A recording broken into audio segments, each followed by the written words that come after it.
Le réseau Intersection reçoit M. Benoît Pinet, directeur à la Direction de la stratégie et du développement, à l'Unité permanente anticorruption.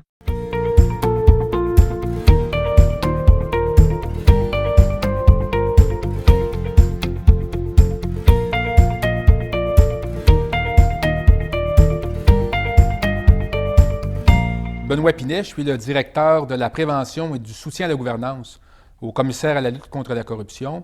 Les impacts de nos interventions en prévention sont très difficiles à chiffrer. Par contre, ce qu'on réalise, on va le voir particulièrement suite à nos séances de sensibilisation, lorsqu'on reçoit des signalements. On comprend que la matière qu'on a transmise est comprise. À la fin d'une présentation, c'est assez courant d'être abordé par la clientèle, par des fonctionnaires qui vont nous approcher et qui vont nous poser des questions ou qui vont nous soumettre une situation et ça va nous permettre d'évaluer la compréhension de ce qu'on vient d'enseigner de un et ça nous permet de souvent référer la personne soit à transmettre un signalement à notre centre de dénonciation d'actes répréhensibles, ou bien de le référer à un partenaire parce que la problématique qui nous est soulevée relève davantage d'un partenaire, soit de l'UPAC ou même d'un partenaire externe. En matière de prévention, au commissaire à la lutte contre la corruption, on a deux offres de services. Oui, on a le volet sensibilisation, nos trois types de clientèle, quelque chose de plus général, entre autres, dans le domaine universitaire.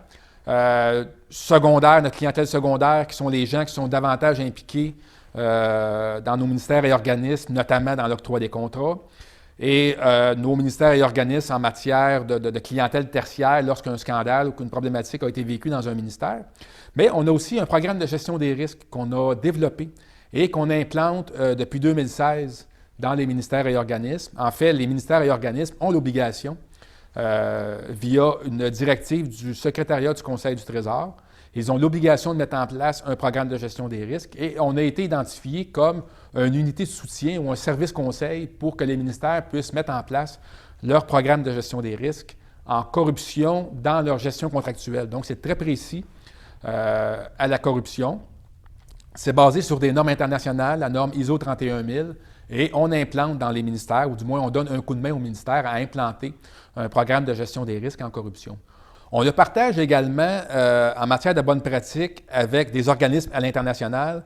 Je vous parlais de la Nouvelle-Galles du Sud avec qui on est en lien. On est en lien avec l'Agence française anticorruption avec lesquelles on a beaucoup d'échanges de partage de bonnes pratiques. On va organiser une rencontre vidéo, une vidéoconférence sur un, deux ou trois thèmes. Ils vont nous présenter ce qu'ils ont développé ou de quelle façon ils fonctionnent en Nouvelle-Galles du Sud. Et nous, de notre côté, on va présenter ce qu'on a développé comme outil. Et ça devient vraiment un échange super intéressant.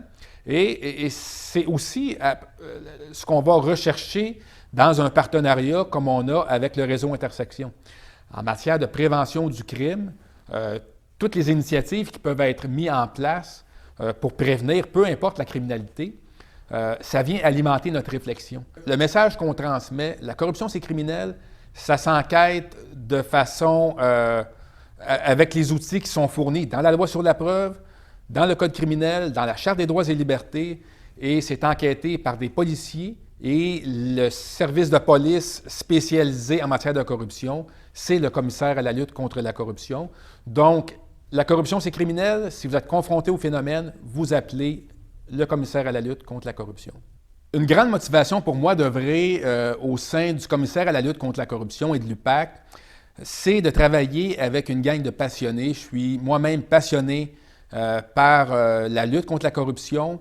On a à cœur de contribuer à un changement de culture et je côtoie chaque jour des collègues gestionnaires, des collègues policiers, des intervenants de terrain qui ont à cœur la mission et qui sont toujours à l'affût des meilleures pratiques. Il n'y a pas une semaine où je ne suis pas abordé par un collègue de travail, par un conseiller en prévention qui me propose une façon innovante de lutter contre certains aspects du phénomène. Et ça, c'est très mobilisant pour l'ensemble de l'équipe, mais aussi pour moi comme gestionnaire,